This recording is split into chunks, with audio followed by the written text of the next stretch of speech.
Assalamualaikum and a very good morning. Yang berbahagia Datuk Zainal Abidin bin Abu Hassan, Secretary General of Ministry of Housing and Local Government. Yang mulia Tunku Azila Tunku Aziz, COO of Institut Masa Depan Negara MASA. Yang berbahagia Datuk Seri Dr. Muhammad Uzair Mahidin, Malaysia Chief Statistician, Department of Statistics Malaysia DOSM. Yang berbahagia Datuk Seri Jabat Singgam Isaac John, Chief Executive Northern Corridor Implementation Authority NCIA. Yang berbahagia Datuk Dr. Madeline Burma, Commissioner Malaysia Human Rights Commission. Yang berusaha Associate Professor Dr. Wan Ahmad Amirzal Wan Ismail, Director of the Institute for Poverty Research and Management. Welcome to the High Level Dialogue 2 with the title of New Setting Towards Community, Wellbeing and Services to Address Disparities. Without further ado, it is such with great pleasure and an honor for us to invite Yang berbahagia Datuk Zainal Abidin bin Abu Hassan, the Secretary General of Ministry of Housing and Local Government, to deliver the opening remarks for this dialogue. Please be invited, Datuk. Thank you, Amalia. Assalamualaikum warahmatullahi wabarakatuh and good morning to the distinguished panelists. Yang bahagia Datuk Seri Muhammad Uzair Mahidin, Chief Statistician Malaysia, Department of Statistics Malaysia. Yang bahagia Dr. Madeline Burma, Commissioner Malaysian Human Rights Commission. Yang bahagia Datuk Seri Jabat Singgam Isaac, Chief Executive Northern Corridor Implementation Authority or NCIA. Yang berusaha Profesor Dr. Wan Ahmad Amirzal bin Wan Ismail, Director Institute of Poverty Research and Management, Universiti Malaysia Kelantan. Yang mulia Tunku Azila Tunku Aziz, Chief Operating Officer Institut Masa Depan Malaysia. Is it the sounds clear? Because I hear some noise in the back. This is not from our side. Is it okay? Now quite clear. Okay. Participants, ladies and gentlemen, thank you to Disparities Malaysia, to the host of MUF2021 for inviting me to deliver the keynote address for high-level dialogue on the new setting. The topic is the new setting towards community well-being and services to address disparities. Ladies and gentlemen, one of the most difficult challenges facing the world today is how to accommodate the huge numbers of people crowding into our cities in a way that ensures inhabitants' long-term health and well-being and the opportunity to live fulfilling lives. Many of the world's fastest growing cities are struggling to deal with the kind of health problems encountered by developed countries in the 19th century. And today, COVID-19 pandemic has further impacted communities all over the world, and there is now increased interest to understand and measure the community's well-being in order to address the disparities for their future well-being. Malaysia's journey towards achieving a developed nation calls for a strong social element besides political stability and rapid economic growth. And according to the urbanization data, 75.6% of the country's populations give priority to live in cities. Therefore, it is crucial to examine the relationship between the well-being of people with the living environment and spatial conditions in which they live in. The Malaysia Wellbeing Index indicated that transport, education, and communication are key elements that contributed effectively towards the rakyat's economic well-being, while recreation, public safety, governance, and housing are key contributors towards the social well-being of Malaysians in 2019. This clearly indicates the importance of a quality-built environment, infrastructure, and urban services towards the well-being and long-term sustainability of communities living in urban areas.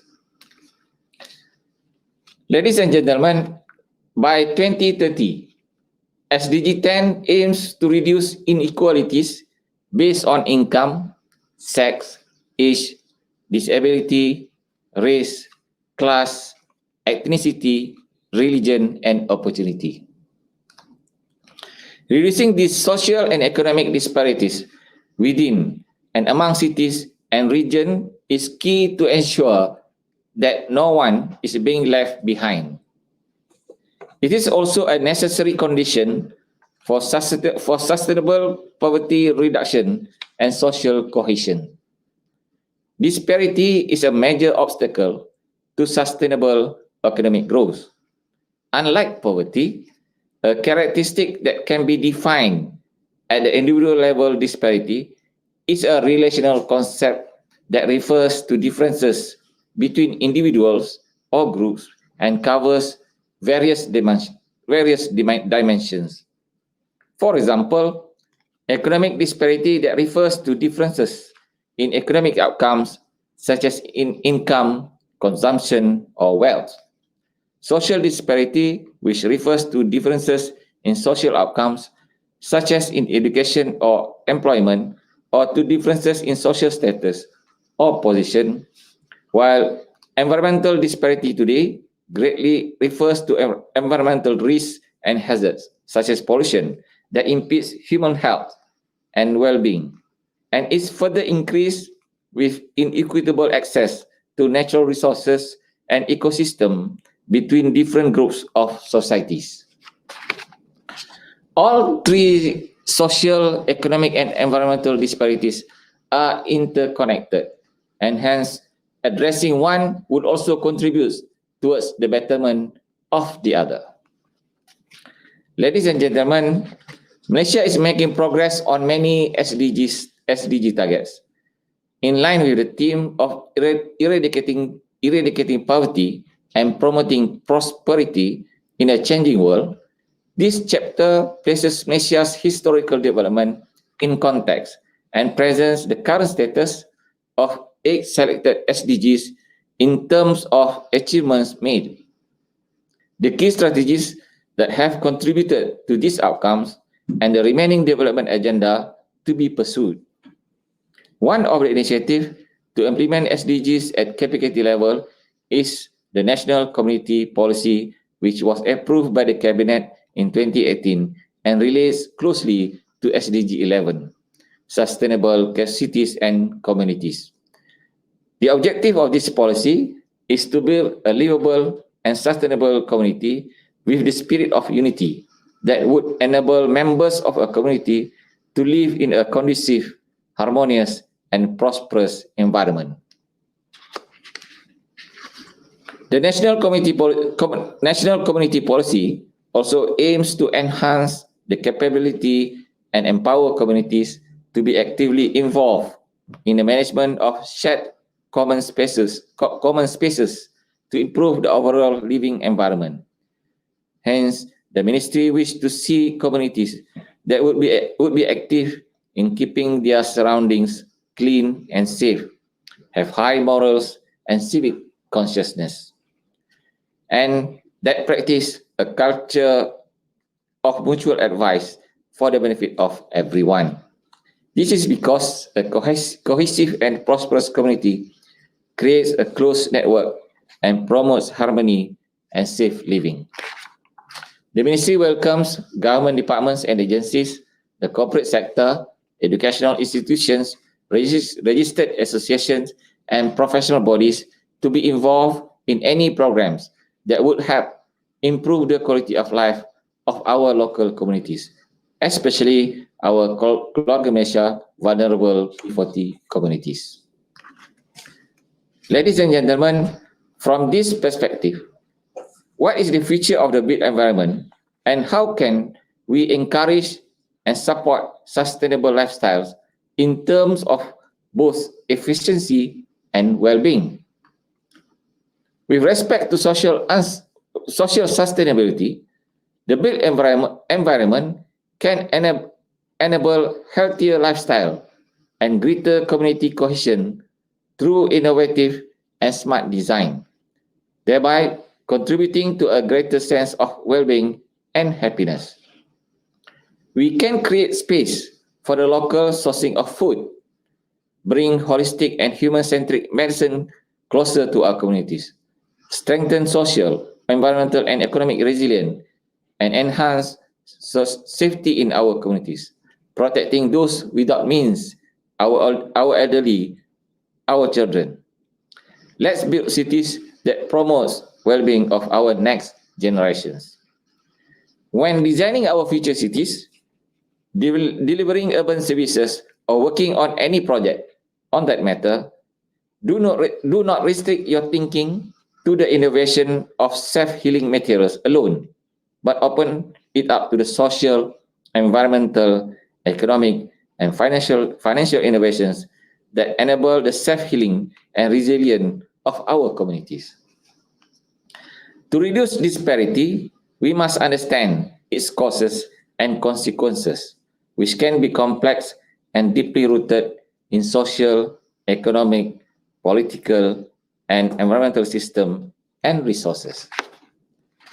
We support actions to empower women and create opportunities for youth and disadvantaged communities, increase economic inclusion and create decent work and higher incomes, enhance social services and ensure access to social protection, facilitate safe migration and mobility, and tackle irregular migration,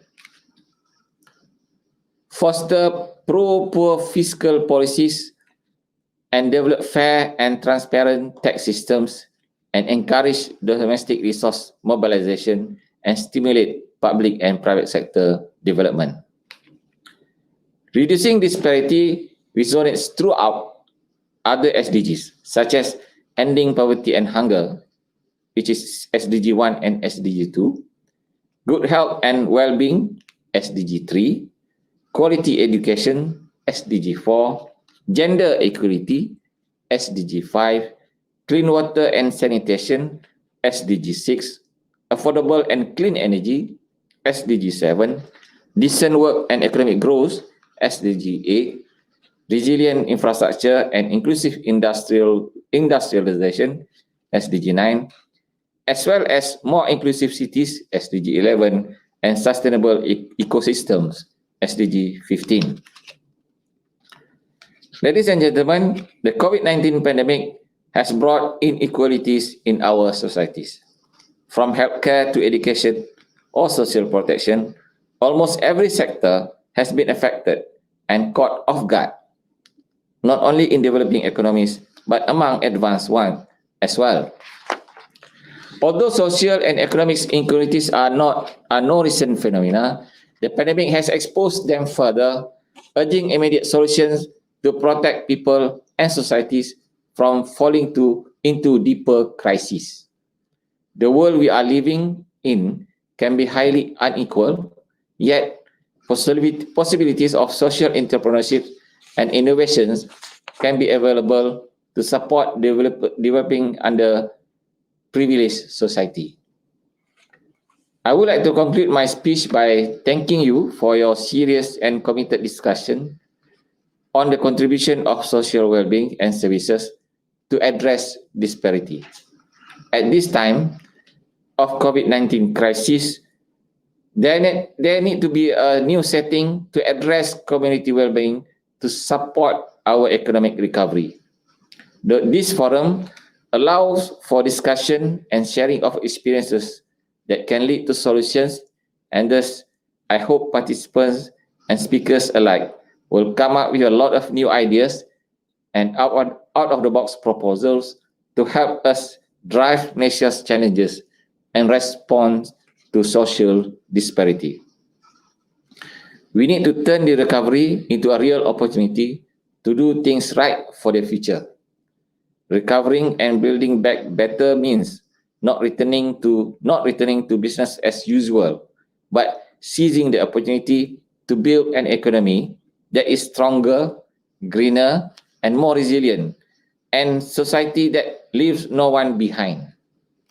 It also means working towards achieving and SDGs under Malaysia's commitment to the 2030 Agenda for Sustainable Development. Thank you, and I wish all the best to all the panelists.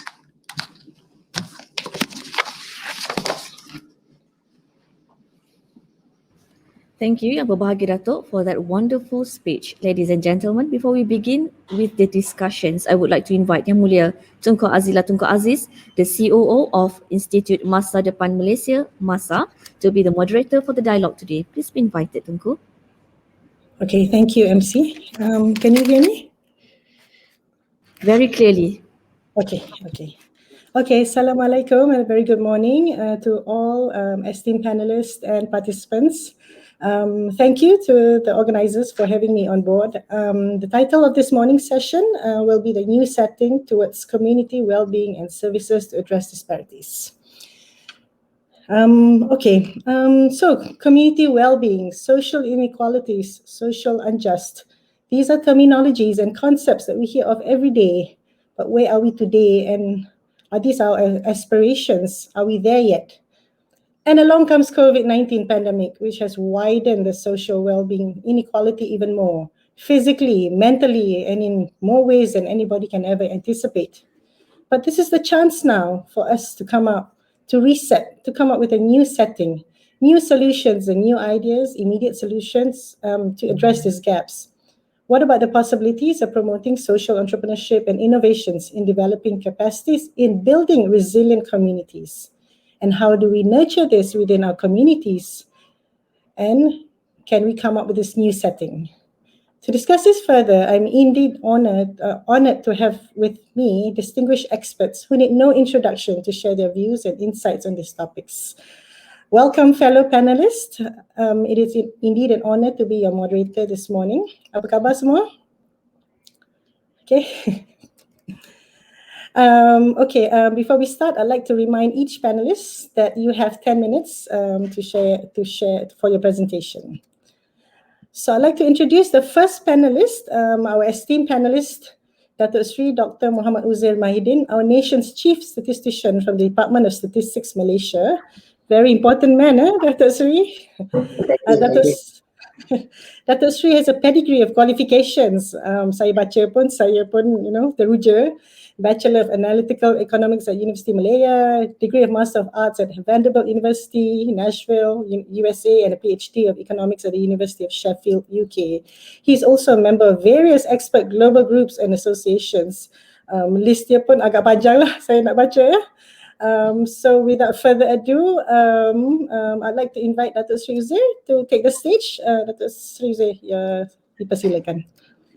Thank you. Bismillahirrahmanirrahim. Assalamualaikum warahmatullahi wabarakatuh and very good morning. Thank you Yang Mulia Tunku Azila, Tunku Aziz, Yang Bahagia Datuk Zainal Abidin bin Abu Hassan, Ketua Setiausaha Kementerian Perumahan dan Kerajaan Tempatan, my honourable panelists. We have with us Datuk Madeline, Datuk Sri Jabasikan Isaac John, and also we have together with me today Associate Professor Dr. Wan Ahmad Amir, Wan Amir Rizal, Wan Ismail, and all esteemed guests, ladies and gentlemen. Again, Assalamualaikum and very good morning. First of all, thank you very much for inviting me to speak in this high-level dialogue session. And I have prepared some slides. I think for the sake of the time, I think it's just better we just have a free flow of sharing our ideas on the relevant topic.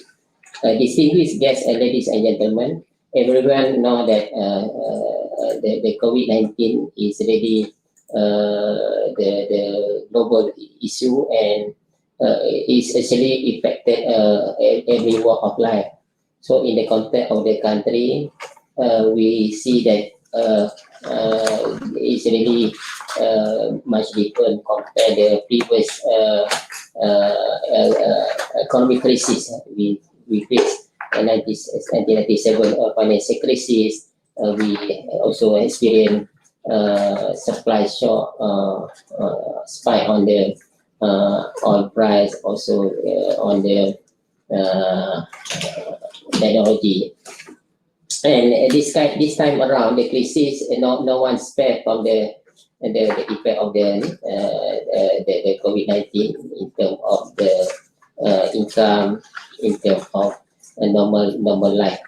So in the context of our discussion today, how we as the country can really come forward to have new ideas, how to starting how we can take on for what we have at the moment. So for example, last year we have about 900 million, about close to about 800 unemployment. We have issue on the youth unemployment, and our poverty rate increased to 8 to 9%, and the average earning salary and wages also declined a lot, and many our people work below their qualification, below their skill. So this is really a challenging time for all of us. And of course, the key issue now is how we can build our country, our economy to be more, in terms of the labor mobility, because we cannot continue to have before pre-crisis we have what 3 to 3.5 million people working in related to the tourism industry. We know that the tourism industry is really will take a more longer time to recover. So now we have to look at how we can tapping the others area that we think that we have a very good opportunity in terms of the comparative advantage. And we will look at the latest release by Department of Statistics about talking about the issue on the supply and utilization account on the selected food product or agriculture product. We mentioned that we have a lot of our food item we imported from the rest of the world, and we pay substantial amount of money for our imported bill. So we can see in our country we have a lot of opportunity how we can build our agriculture sector. And our agriculture sector used to contributed about 10 to 20% to our GDP in 1970s, 1980s. Now they contributed less than plus minus about 6 to 7% only, compared to our neighbor like Thailand, between 12 to 13% to the GDP.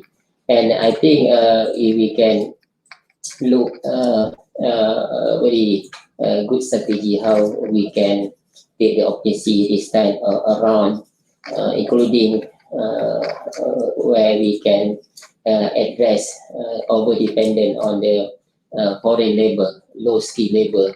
So we can look at how we can build our industry which more depending on the capital intensive industry.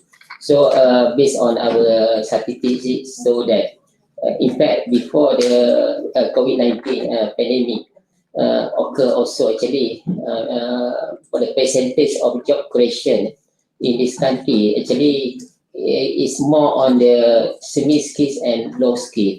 Is actually we have also issue of such an issue in our economy.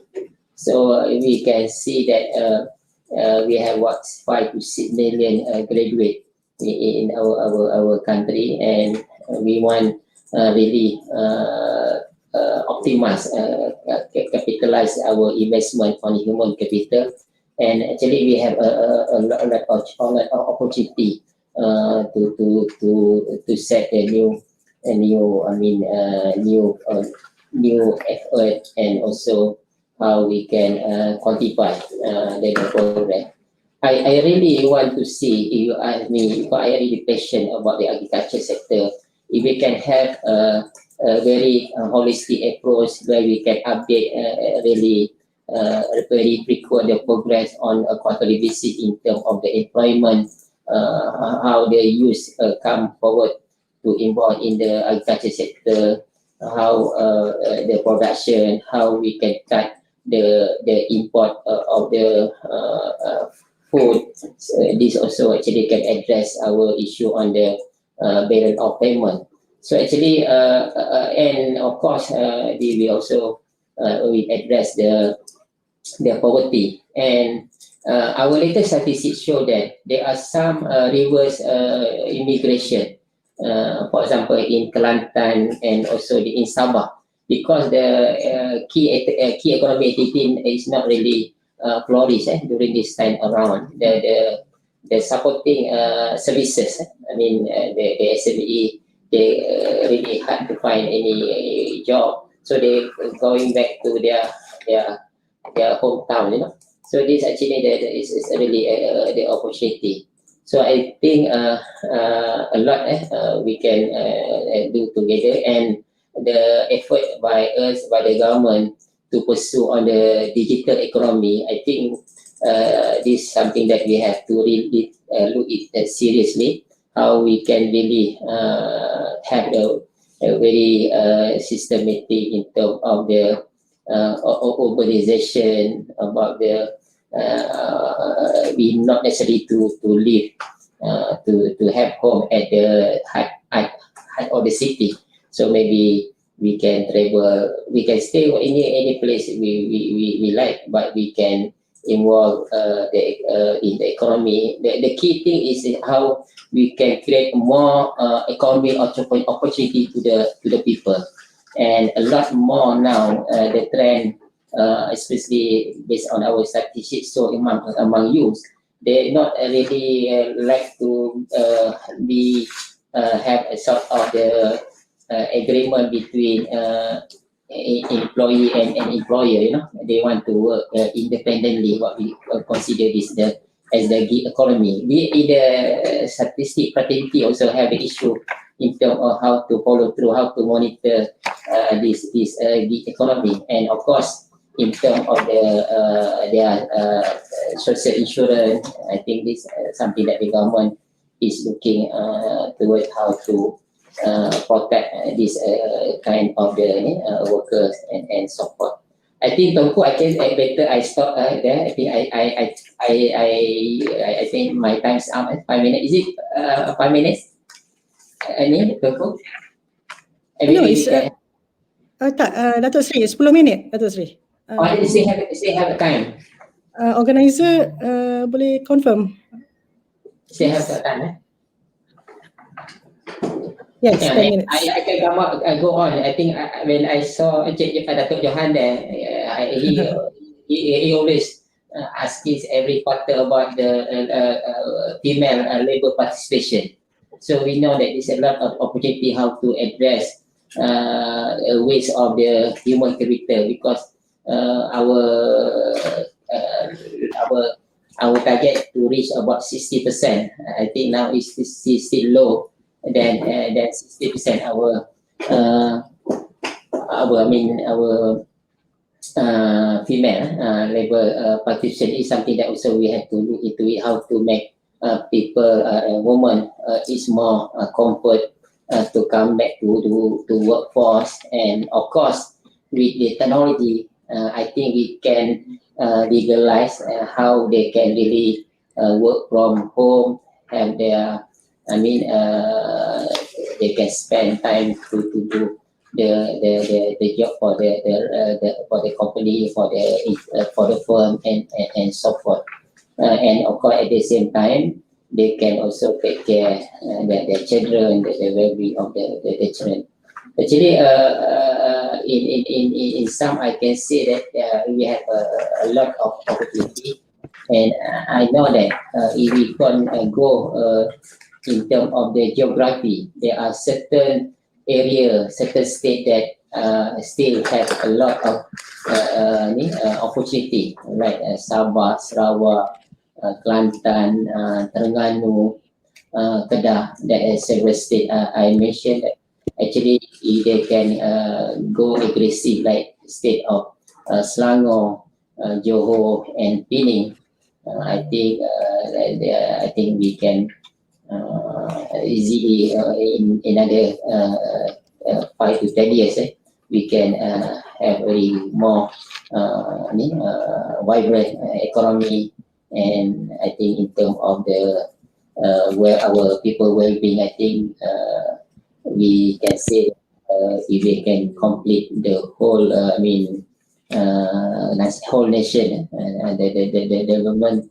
So I think we can say we can full settle in terms of infrastructure, and of course we don't want every inch of the country want to be considered as the urban. I think we want to preserve as part of the agriculture and rural area, because otherwise we don't have place to go back to balik kampung to see our rural environment, the scenery. So I think I stop that, Tunku. Okay, thank you, Dato' Sri. Thank you for your sharing. It's always very important. Data is very important now. Everything has to be data-driven. Okay, let's go on. Let's move on to our second panelist, who is Dato' Sri Jebasingam Isaac John. He is currently the Chief Executive of Northern Corridor Implementation Authority, NCIA, and has played an instrumental role in advancing the Northern Corridor Economic Region as an eminent destination for its investment and development, plus strategizing the development of the NCER Strategic Development Plan 2021 to 2025 towards a more equitable distribution of wealth through a balanced regional development. So, Dato' Sri Isaac, are you ready? Yes, yes. Apa khabar, Dato' Sri? Sehat? Okay, the floor is yours. Over to you. Okay, thank you, Yang Mulia Tunku Azila and distinguished panelists, Yang Bahagia Dato' Zainal Abidin KSU, and the participants in this forum. Thank you very much for giving me this opportunity to participate in this forum. It is an excellent forum to look at new ways of doing things. I think that is what we should be focusing on. And I think I must congratulate Dato' Sri Uze, our chief statistician, who very effectively produces information and data on a very timely basis. I think this is for the first time we have got very good data to work on. Data is critical. And Dato' Sri Uze and the team, thank you so much. Thank you, thank you. My main contention today is, I would like to focus on the word disparity. I really want to focus on the word disparity, and we really need to look at a rethink in the strategies in terms of planning and urban and rural development. I think there is too much focus on cities. Big cities, to the extent that sometimes we negate the importance of small towns, mid-tier towns, and maybe even the rural development centers. So I think the COVID-19 has really given us an opportunity. Actually, I would like to see this as an opportunity to refocus our thinking. And my contention is maybe big, large cities need to get lesser focus. We need to focus on smaller towns, smaller cities, so that we can have a balance in development in this country. And today, I would like to share with the forum some of our experience in the northern region in the context of addressing disparity. And I would like to share some data on the issues that we are facing. I think the first slide, actually, I would like to just focus on the word disparity. when we look at disparity, disparity can be seen from many perspectives. It could be economic gap, it could be gap between regions, it could be gap between communities, it could be gap in the supply chain, value chain. There are many ways of looking at disparity. I think disparity must be seen in a holistic way: economic, regions, communities, and also the industry, the supply chain, value chain integration. So in the context of the northern region today, when we talk about imbalance, there is imbalance in terms of GDP capita. There's imbalance in terms of unemployment and migration. There is a high level of unemployed graduates. There's disparity in terms of broadband infrastructure. This is very critical for the current post-COVID situation. Labor productivity, mean household income, and incidences of poverty. I think these are core challenges, that needs to be addressed in our policy framework in a holistic way, so that the issue of disparity can be addressed. And I want to share some. Can I have the next slide, please? Okay, when we talk about the COVID impact, both in terms of household income, in terms of incidence of poverty, absolute poverty, you can see that there is a significant impact, both in terms of nationally in Malaysia. And for example, for me, I'm just focusing on these 4 states. You can see that household incomes have dropped. If you compare 2019, 2020, thanks to Dr. Uzair for his Dr. Sri Uzair for his statistics. So now we can do this kind of analysis in a very clear way. And you look at incidence of poverty also in Malaysia and also across the states. You can see that household incomes have really been impacted. So this is actually very a core issue that we need to address in terms of our policy framework. Can I have the next slide, please? Okay, in the northern region, what we did end of 2020 on November, December, actually we did a field study. We did a field study to look at the socio-economic implications of COVID-19. So some of the thematic issues that came out of this kajian lapangan or field study that we did, COVID-19 has actually further exposed insecurities and the fragileness of the vulnerable groups. It was very obvious that these vulnerable groups were significantly affected. Low-skilled and medium-skilled workers were greatly exposed to layoffs and reduction in salary. And again, there was a low digital penetration. The other core issue was cash sufficiency issues persisted, and business operations were greatly challenged by limitation of cross-border movement. So these were the core thematic issues. But when we look at the rakyat or our people, an estimated 20% of the B40 went from cash flow positive to cash flow negative. And in terms of the informal sector, the NCO had actually risked the livelihoods of the informal sector. I think as a policy framework, I think we have not paid very serious attention to this informal sector. And then in terms of unemployed graduates, there were nearly 30,000 unemployed graduates. So that is, and then in terms of the rural students, they face issues with respect to broadband penetration. And in terms of physical development or spatial development, I think we are going to see a reverse migration. I mean, historically, we noticed that people were actually migrating from the rural areas to the cities. COVID-19 actually could give us a situation where we might see reverse migration. So we must be prepared to see the small towns and the rural areas, are we ready if there is a reverse migration in place? So these are some of the impacts that the Rakyat face.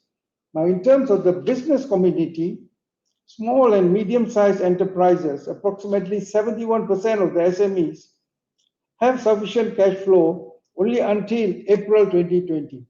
So after that, there are very serious issues.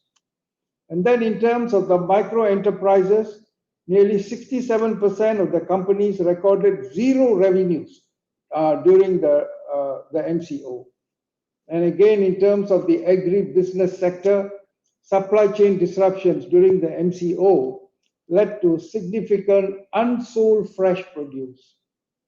Of course, the tourism sector was the most impacted, 60 to 80% decline, especially international tourism. And in fact, with the MCO, even domestic tourism was impacted. And in terms of the manufacturing sector, some MNCs are expected to relocate supply chains outside Malaysia. So, we have got very serious socio-economic implications vis-a-vis COVID-19.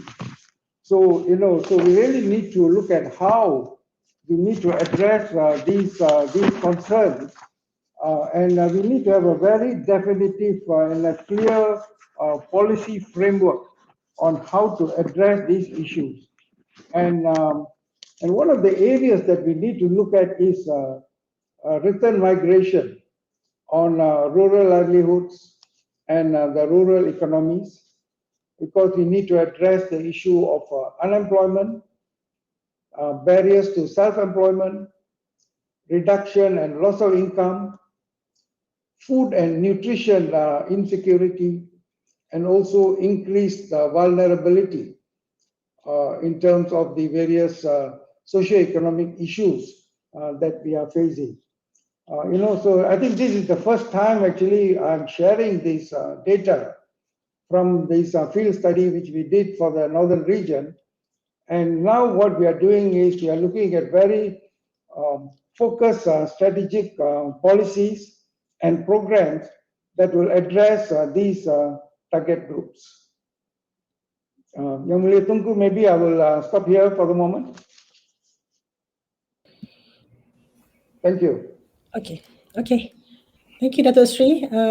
Isaac, thank you for your sharing. Okay, time check, it's 9:45. Okay, we shall now go to our third panelist for today, who is Dato' Dr. Madeline Burma, who needs no introduction. Known and highly respected by many, Dr. Madeline is currently serving as a Commissioner of the Human Rights Commissioner of Malaysia, Suhakam. She's also a Fellow of the Academy Science Malaysia and a Senior Fellow with my organisation, Institute Masa Depan Malaysia. Dr. Madeline is renowned for her extensive research and publications on economic development, focusing on rural development, poverty, indigenous communities, and women. Dr. Madeline, okay, I can see you. Okay, you ready? Okay. Apa khabar, Datuk? Okay, sihat? Okay, thank you very much, Zila. Thank you. Yes. Datuk selalu ceria pagi-pagi ni kan? Kena ceria. I dengar stress dengan data statistics from Dato' Uzair and then all this data. Okay. Yes. Can you see my slides now? Yes, you can. Okay, the stage is yours. Over to you. Okay, it's 10 minutes, right? Yes. Thank you very much, Yang Mulia Tengku Azila, for that kind introduction. I think you're being biased, I guess, because I was with Institute Masa. Nevertheless, thank you very much. So what I plan to do now is to kind of take off from what our previous two speakers, like Dato' Sri has congratulated Dato' Uzair tadi. I, for once, I must. This is my, coming from a personal, from my heart. Dato' Uzair, thank you very much for the work that you have done in terms of making statistics easily available to ordinary people like us. Thank you very much, Dato' Uzair. Keep up with your good work. Okay, saya teruskan slide saya. So what I will do here is to provide the new setting towards community well-being and services to address disparities. So my presentation, I will present the earlier part of my presentation is to address some of the issues that has been brought up today, especially with regards to the impact of COVID. Many of us have been impacted by COVID in one way or another. And another thing that we must recognize is that the statistics, or rather, if you look at the statistics on urbanization in Malaysia, we realize that as what Dato' Uzi has mentioned, everybody wants to come to the urban centers. I am from Sarawak. I am one of those guilty ones. I migrated, or I rather out migrate from Kuching, and I've moved to Bandar Baru Bangi because I work at UKM for 30 over years and have been living in Bangi for the last more than 30 years until I retire. And even now, I'm still in Bangi, but I commute in between Kuching and Bangi. But nevertheless, I am one of those guilty ones. Okay, the London School of Economics estimates that by 2050, about 70% of the world's population will live in cities. So in other words, there would be many challenges that we need to overcome. So one of the things that has been mentioned earlier on by Datuk Sri is that about urban vulnerability, and even more particular in terms of urban vulnerability to pandemics, as we have seen in the last 1.5 years. So we need to have better knowledge of the patterns and dynamics of these pandemics, their effects on cities, and what are the necessary preparation, respond, and adaptation measures. So to make cities more sustainable, inclusive, and habitable. If you hear what the KSU have in his earlier speeches. Okay. Now, if we look at it, there are 4 issues that we need to look right, or rather I put here, new setting towards community well-being and services through address disparities.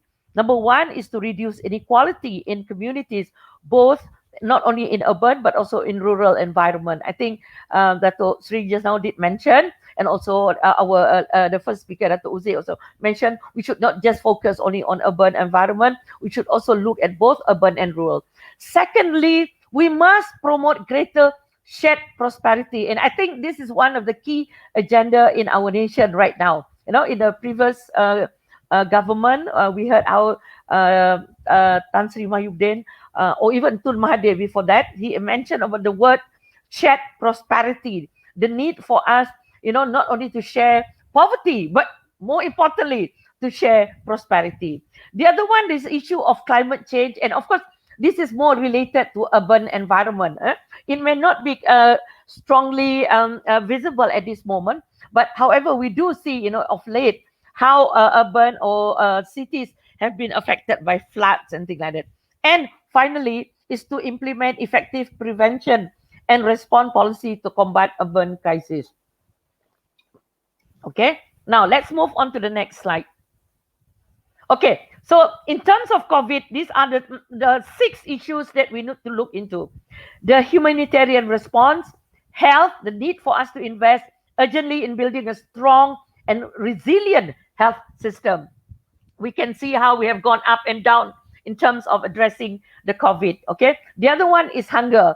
We have never seen this kind of issues, permeating in our society, and we see the white flag and how it has brought out the best in all Malaysians. We see how we come together to respond to the, in terms of responding to those who are, struggling to make ends meet, or even putting food on their table. The other one is on livelihood, and the issue of gender. Just now, I think Dato' Sri did mention about, but I want to promote here is that we need to ensure women and girls are the center of the COVID-19 response. Don't forget women and girls. And finally, we must focus on sustainable development.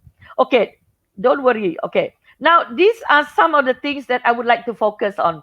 First, on environmental quality. I have only 6 issues.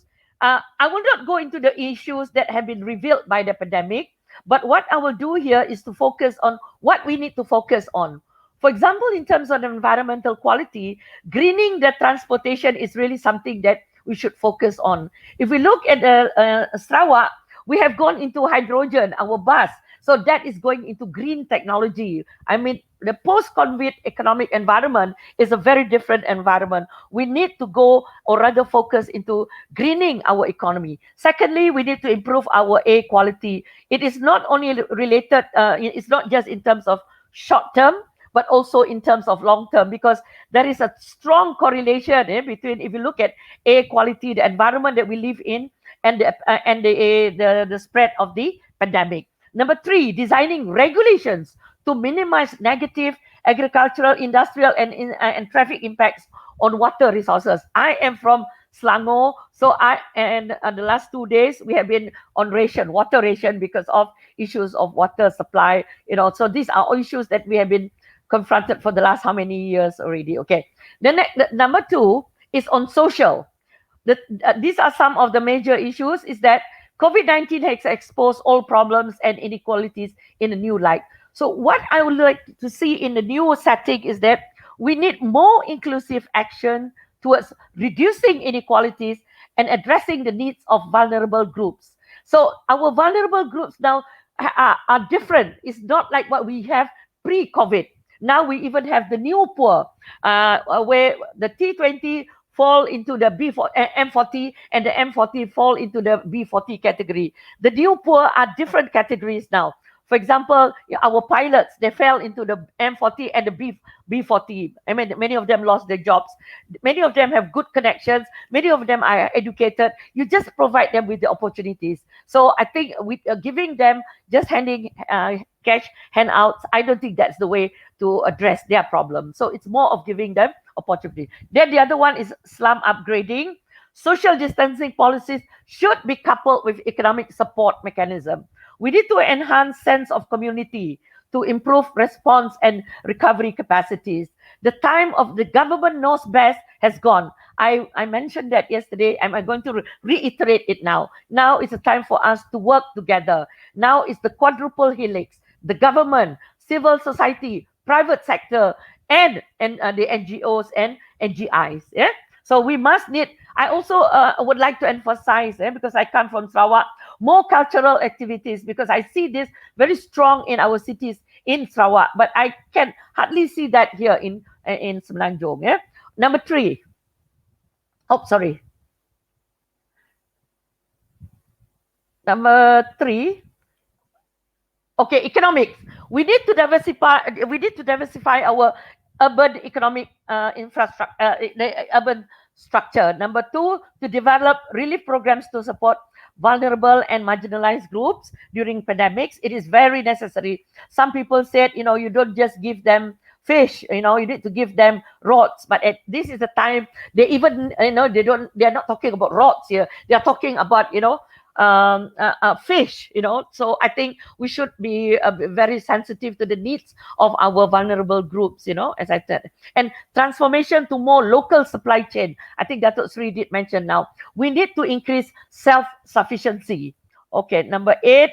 And in terms of management and governance, we need long-term visioning and integrated urban governance to enhance adaptive capacity.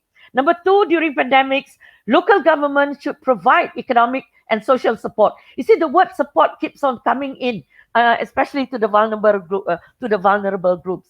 And another thing that I think I need to highlight also, the need for us to have what we call the top-down and the bottom-up initiative. So we should also this is the best time for us to listen to local leadership and community engagements, because these are necessary, because we need them for timely response to pandemics. Okay. And number 5 is smart city. And I think this is where we need about smart mobility restriction based on transmission risk. We need to have different transportation modes.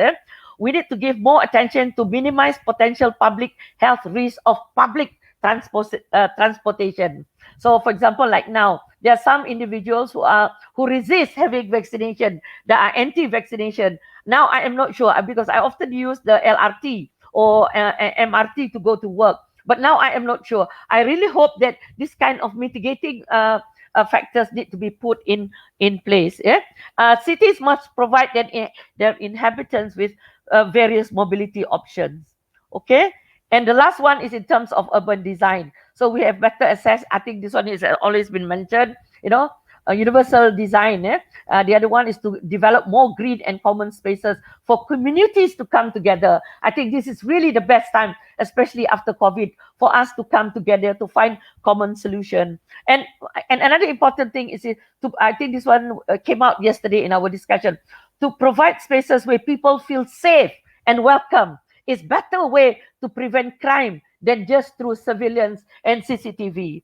Okay, my next presentation, I just want to share with you for the last few minutes. I want to share with you some of the photos that I felt that this is still ongoing. Yeah, life is a dream of the wise for the wise, a game for the fool, a comedy for the rich, and a tragedy for the poor. I want to share with you some of my photos. I will not share anything. These are some of the photos that I gathered through my years of research in urban poverty in Sarawak, Sabah, and Peninsular Malaysia. This is just behind my house in Putrajaya. This is a low-income settlement, a rural urban migrant. Yeah, beautiful colors. Look at their houses. And this is just about maybe half an hour drive from our humongous, beautiful Dewan Undangan Negeri in Kuching. So this is just behind it, just behind my kampong. Okay, so that's one. I just want to show to you all about disparity. This is a town, and this is a house. If you look here, the one below here, that's one of my respondents in my research. The reason why they stayed here, these are all rural urban migrants. They were from the Longhouse. They came to stay in this place because that is one of the cheapest place that they couldn't afford. And this cost them only 150 ringgit right in the city of right in the Bandaraya Sibu. You can't get this kind of houses with that price. 150. Now I think it's about 200 to 300. All right. So this is the condition of the housing in the room that I show you just now. That's the toilet and that's the cooking area. Okay. So we are. Oops! I can hear people. I can hear voices there. Okay. These are realities. Oops! What happened now? These are basic amenities. Look at that. That's the water they're using. This is how they dump their, all the way in terms of our what do you call it, waste. And look at how they manage their water system. This is if you look at some areas, you know your house by the water pipe that you use. So and every year, every month, they will post this how much the water costs. So they will divide it according to who uses it. So you need to know which one is the color, and they have a timing for what time this one, because there's only 2 water pipes here. Yeah, if you look at it. Okay, so if you're talking about, yes, Sarawak is one of the richest state in the country. These 3 toilets are shared by 30 families in the urban area, and we still have this as toilets. Okay, another one. That's Madeline. I have to show myself here because I want to show this environment in Kota Kinabalu, just behind one of the most beautiful malls in Kota Kinabalu. So during high tide, look at what happened. Okay, I have another few more slides. Okay, another thing, there is a contestation for space between the living and the dead. This is the latest place that I brought, I rather visited last year, where they compete for space, between the Kubo, Kabiban, Kolpendam, and the housing. In fact, some of them were even building their houses on the grave because that's the only space that they have. Okay, so don't worry, we Iban are not worried about Antu, because to us, Antu is just the other side of the world. Okay, number 19, look at the life, the environment of the children and youth. Okay, my second last slide.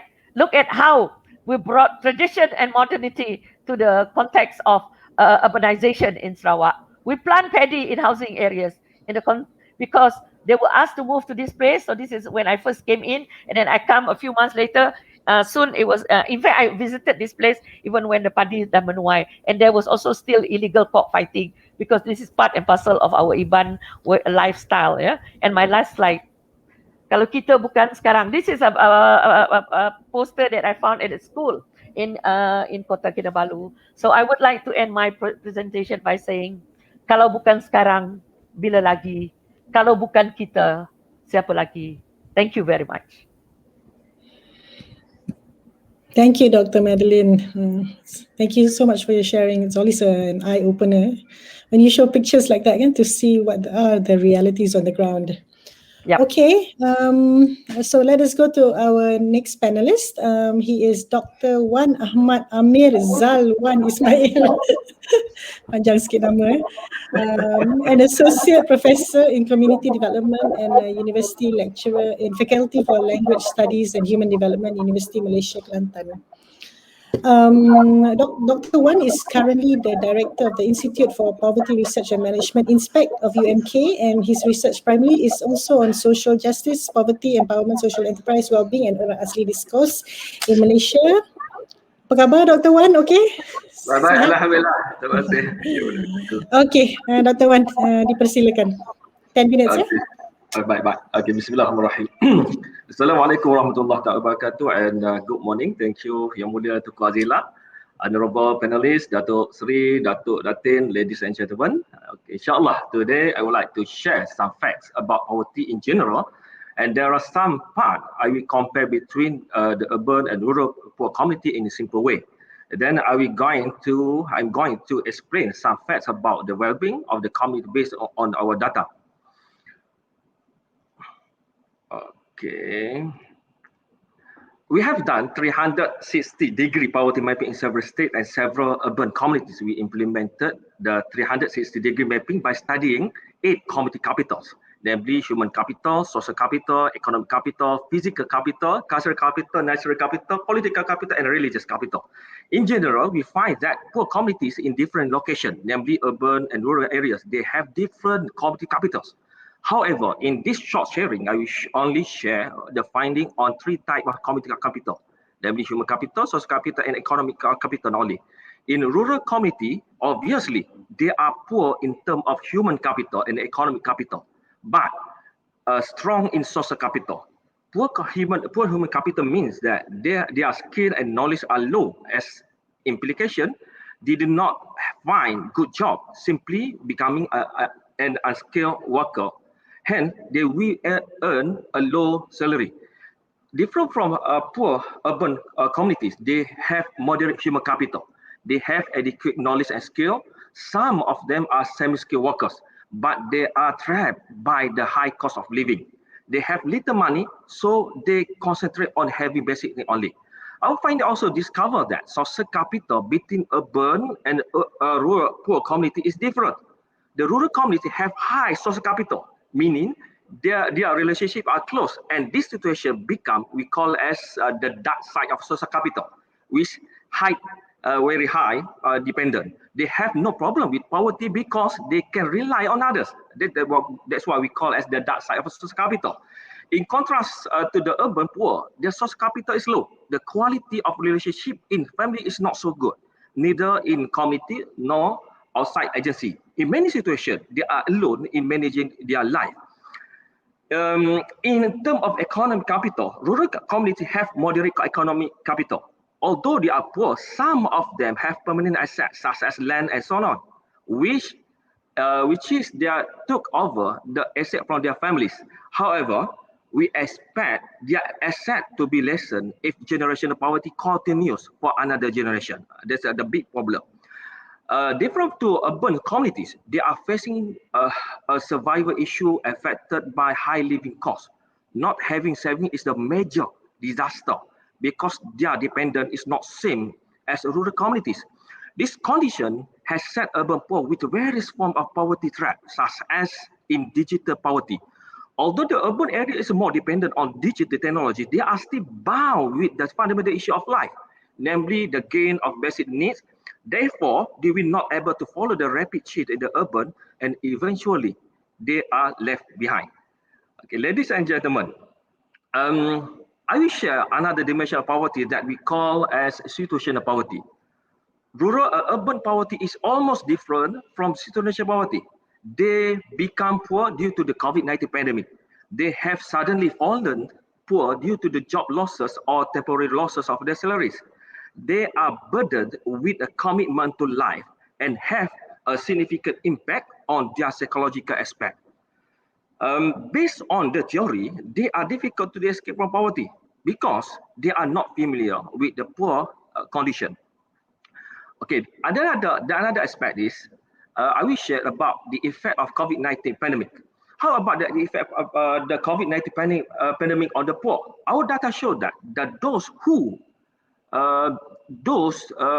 lost their job during and after the MCO and the lowest income group were worse affected by pandemic.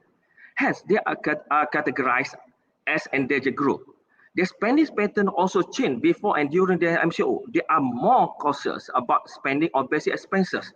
They are not denying that they are concerned about pandemic, but significantly, they are more worried about daily spending, lack of money to buy food and job losses. They also worry about their income and saving after the MSO.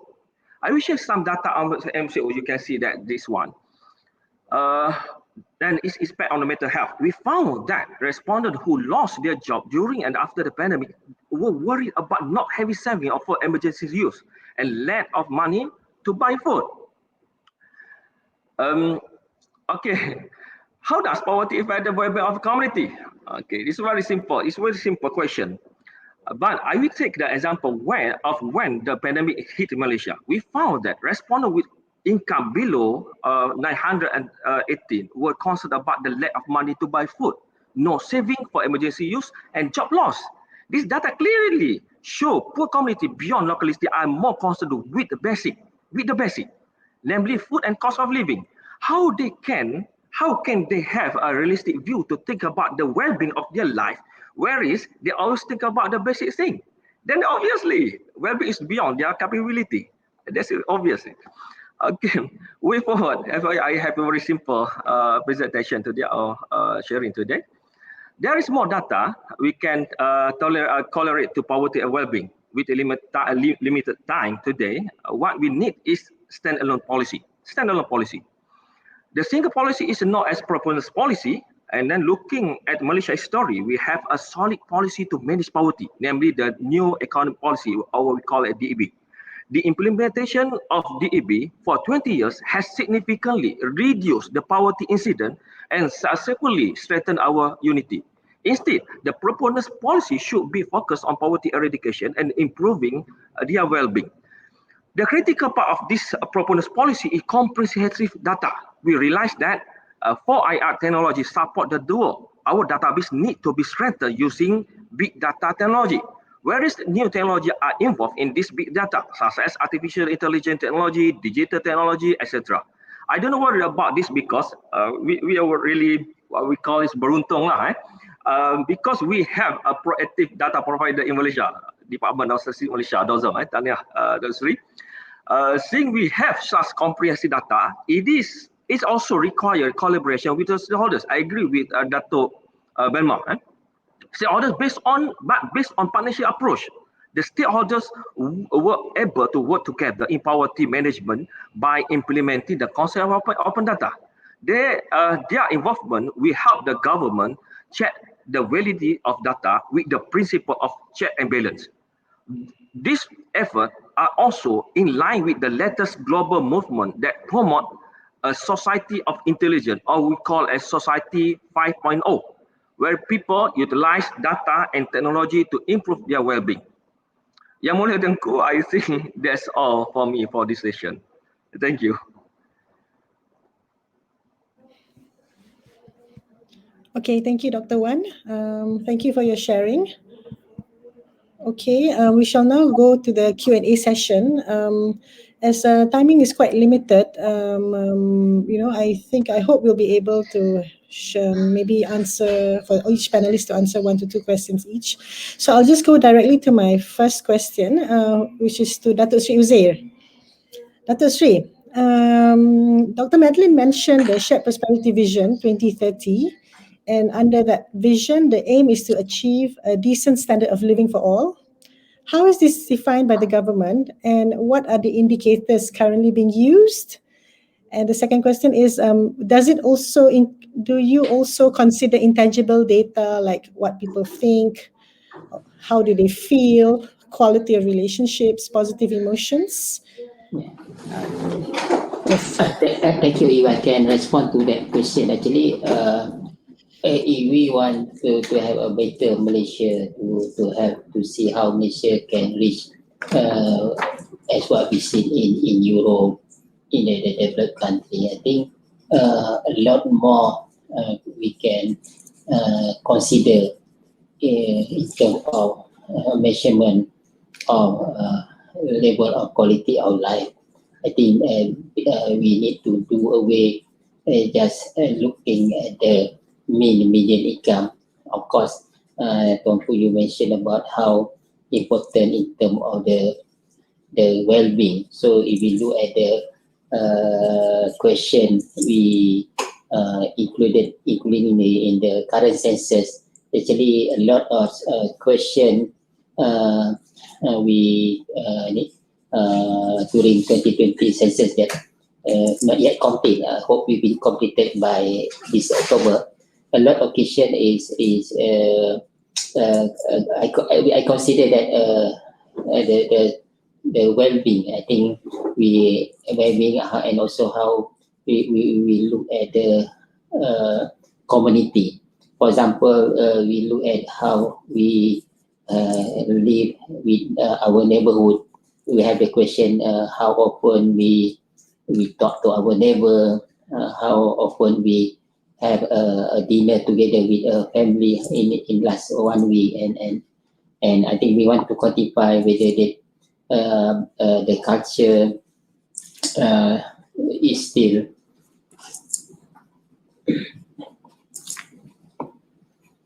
whether the culture, the way we conduct our life is still intact, or we don't want to have the country that go on the very individual kind of life.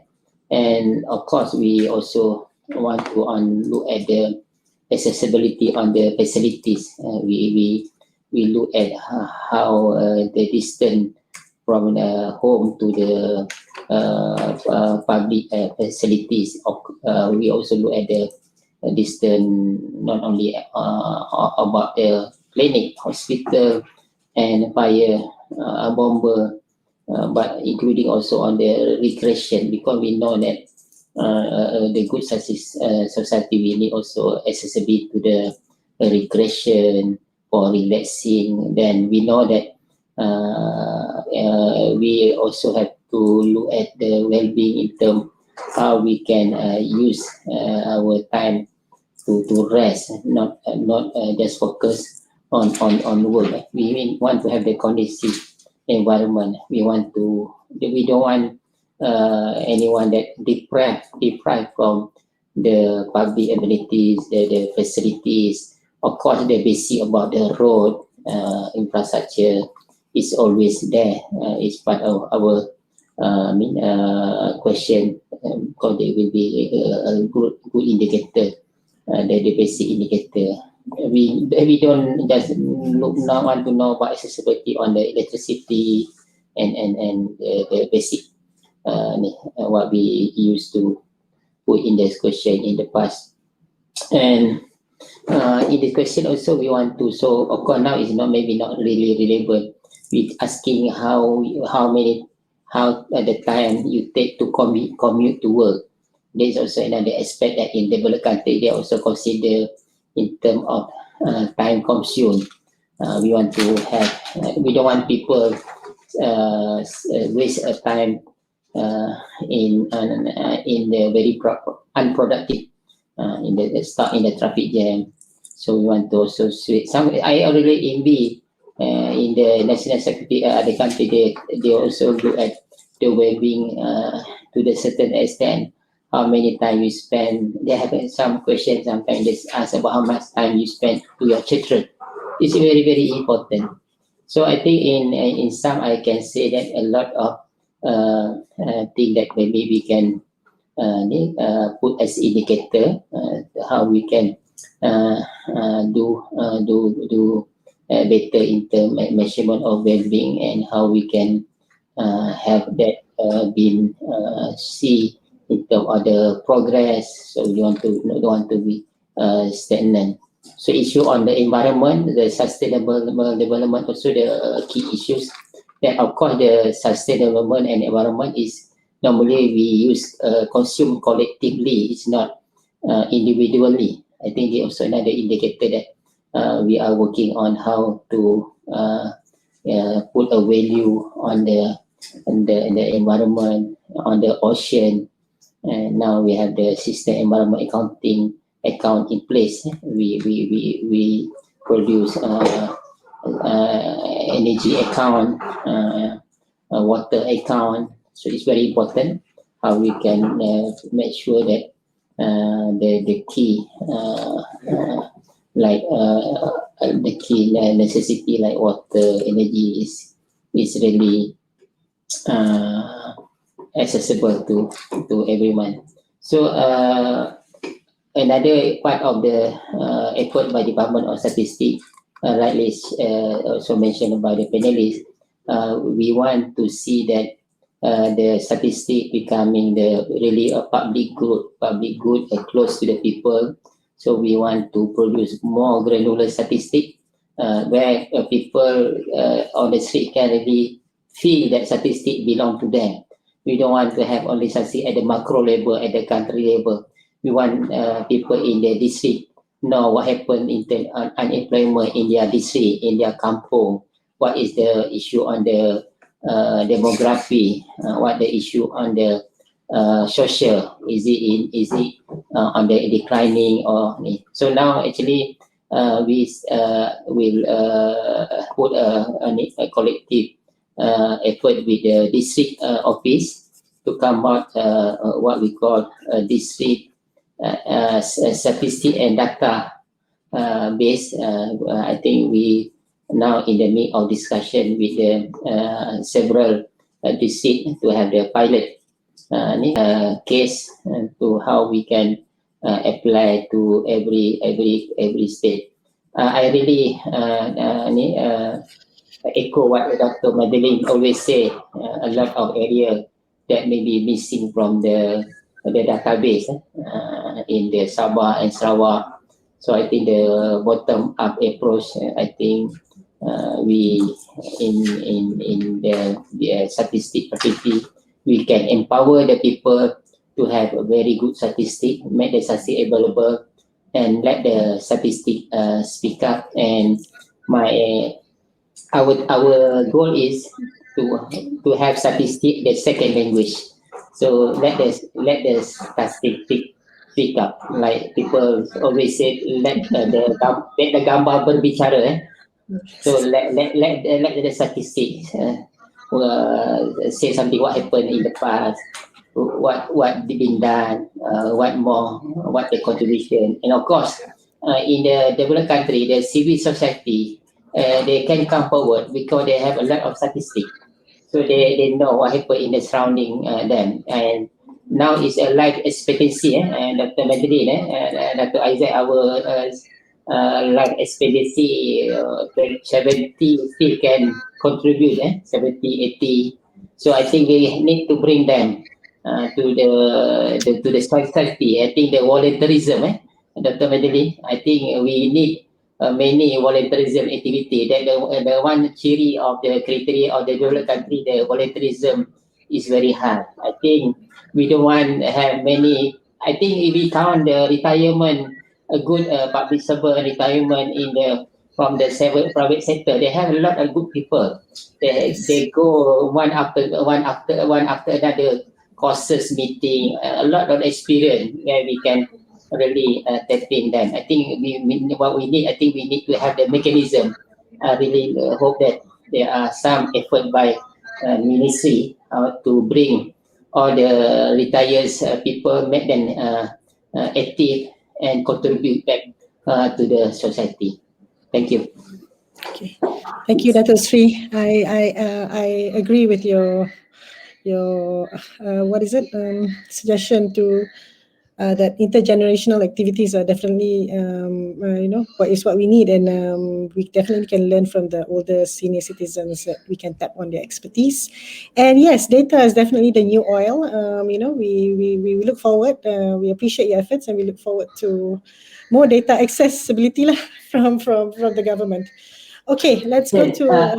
I want to mention the outcome of the census. We want to release the statistic based on the parliament. I think every parliament must have their own publication. And Oh. every Dewan Undangan Negeri, we have 600 Dewan Undangan Negeri. They have to know what they happen in their area actually. So we want to empower them. Then I actually want them to work very very well. Okay, syukur, alhamdulillah. we definitely look forward to that. Like the system work, that people will look at the statistic as a report card.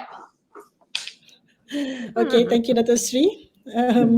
Okay, let's go to our next question. Madeline, we want one day we want to see how the members of parliament can really debate like the developed member country, the member of parliament. So with Thank all you. the and numbers. Actually, I already talked to the speaker of the Dewan Rakyat last year about how to in the department of statistics we have one corner where all the statistics that can be used by member of parliament. So they want they I think it's something that we can work, and also we going to have session frequently with the member of parliament. We want to equip them, and we want to have them confident to talk about the numbers. You know, sometimes maybe they don't have the really understanding about the numbers. Thank you. Okay. Thank you. Thank you, Dr. Sri. Okay, let's go to our next question for Dr. Sri Isaac.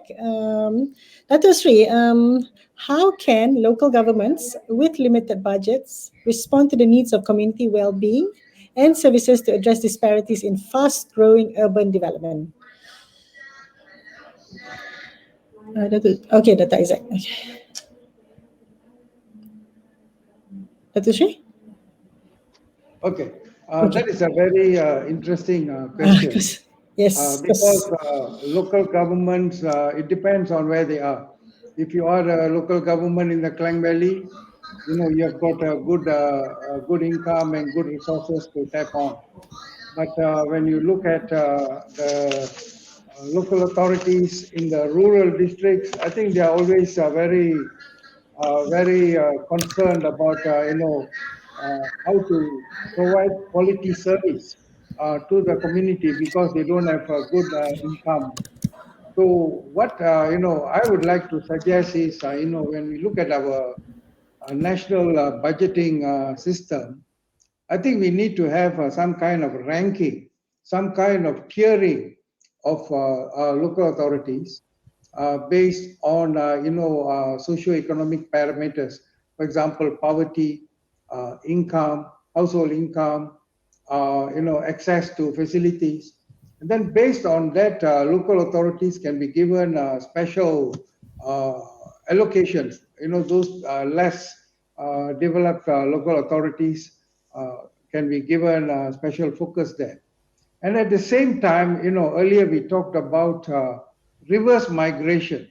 When we talk about reverse migration, we need to also prepare the local authorities in that areas to receive these new people, and we might have to create new employment centers in these less developed local authorities.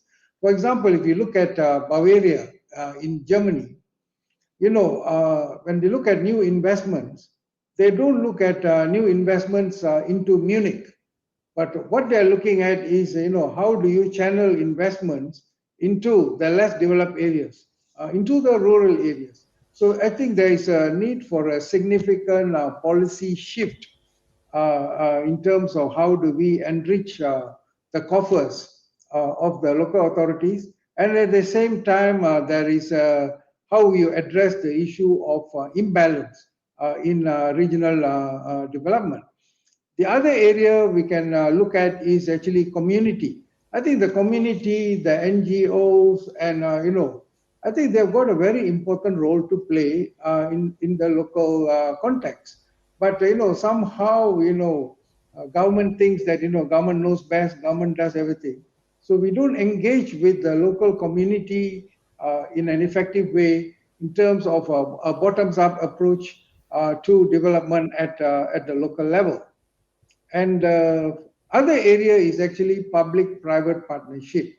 I think there's a lot of private sector effort that can actually induce and enrich the issue of lack of income in local authorities. But this public-private partnership has got to be done in a very smart way, that it is a win-win formula. It's a win-win for the private sector, it's a win for the government, and also a win for the community. So maybe as we move forward, we should be looking at not just win-win, but also win-win-win, so that the community is also able to benefit. Yang Mulia Tunku, those are some initial thoughts on how do we address this issue. Okay. Thank you, Dr. Sri.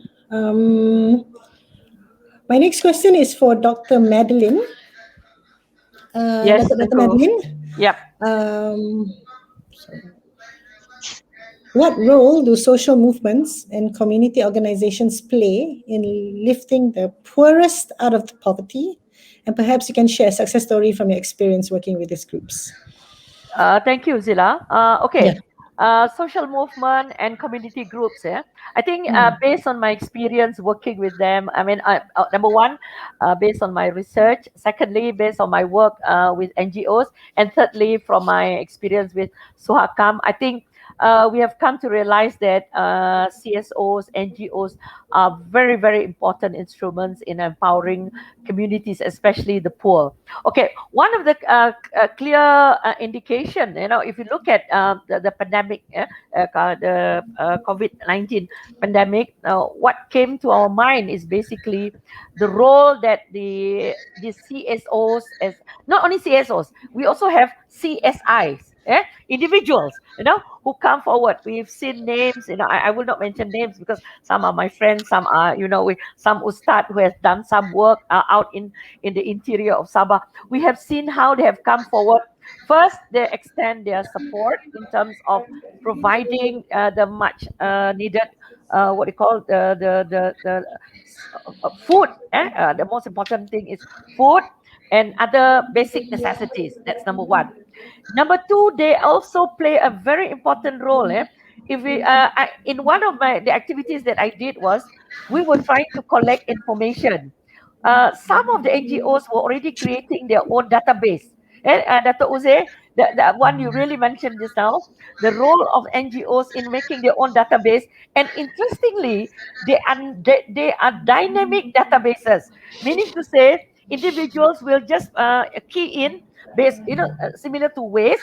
I know that Jabatan Statistics have very well, what we call it, very well tabulated. Well, the database is a bit different from what the NGOs have.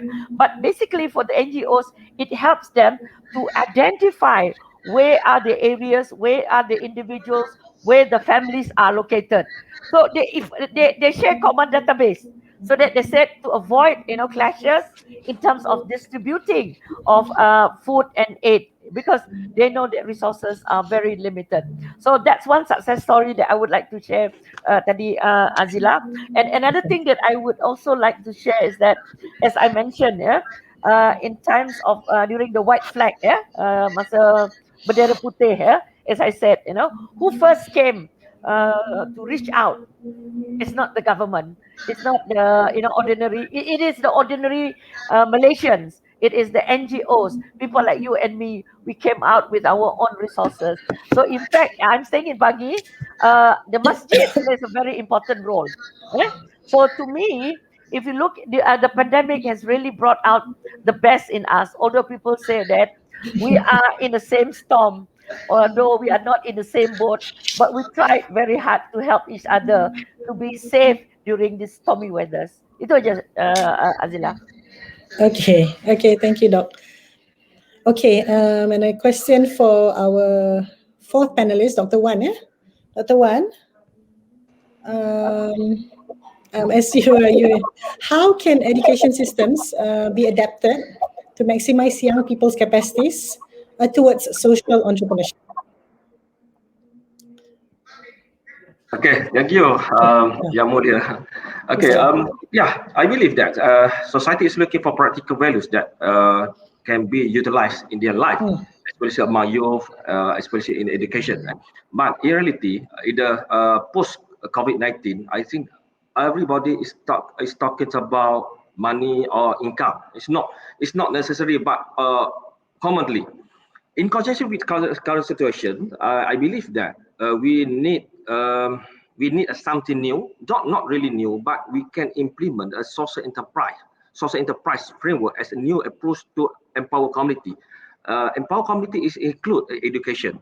Through the concept of social enterprise, I believe that the role of entrepreneurship ideally position it as a platform for stakeholders to solve problem and improve society well-being together. However, each stakeholder admittedly has a unique approach and individual goals. But we can choose three model of social capital ecosystem. For example, we can choose a welfare orientation, profit orientation, and hybrid orientation. Some brief information about those model. For welfare orientation, the entrepreneurship activities focus more on empowering community change agent through entrepreneurial activities, including providing capital without profit for it. This orientation can be applied to replace conventional method of implementing community activities such as CSR. Profit orientation, entrepreneurial activities are carried out to gain profit. If there are costs to be incurred, contribution should consider a reasonable time frame and not base it on the typical business profit framework. And the last one, I think is good for you, for in education and so on, to solve the problem, we can use a hybrid orientation, which is this orientation consider the combination of welfare and profit orientation. At the same time, entrepreneurship activities are realized not only for welfare goals, but also for entrepreneurs who have business process to consider, such as cost, capital, profit, and so on.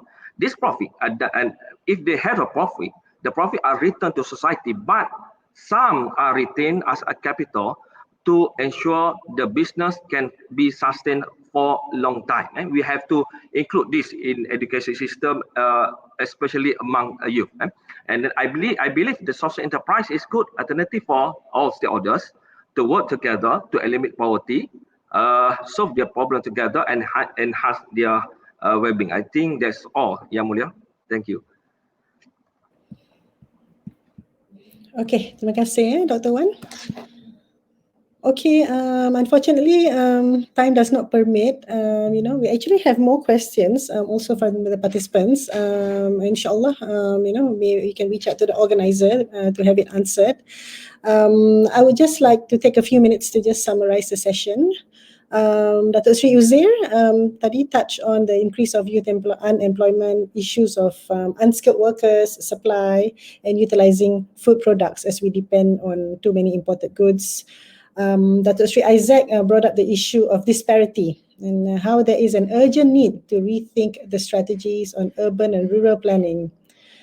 Disparities also can be measured in many ways and must be seen in a holistic manner. Dr. Sri, we need a win-win-win policy framework. Tak pernah saya dengar win-win-win in addressing these issues, such as reverse migration, focusing on small cities, and so forth.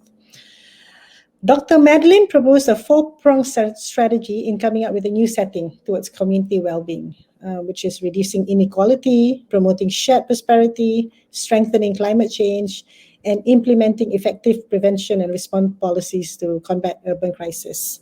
Dr. Madeline also proposed several recommendations, for this new setting in areas of environment, social, economic, management, and governance, smart cities, and urban design. And last but not least, Dr. Wan brought up the issue of social capital and how it is different in rural and urban settings, and how we need a standalone policy to address this. Jadi saya nak pinjamlah slide Dr. Madeline yang last tu kan. Doc, if you don't mind, to sum this all. Kalau bukan sekarang, bila lagi? Kalau bukan kita, siapa lagi?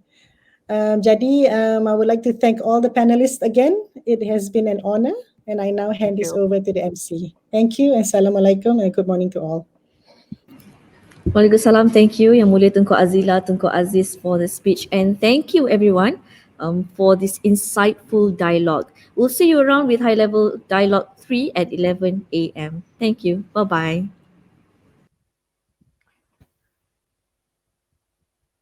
Dato'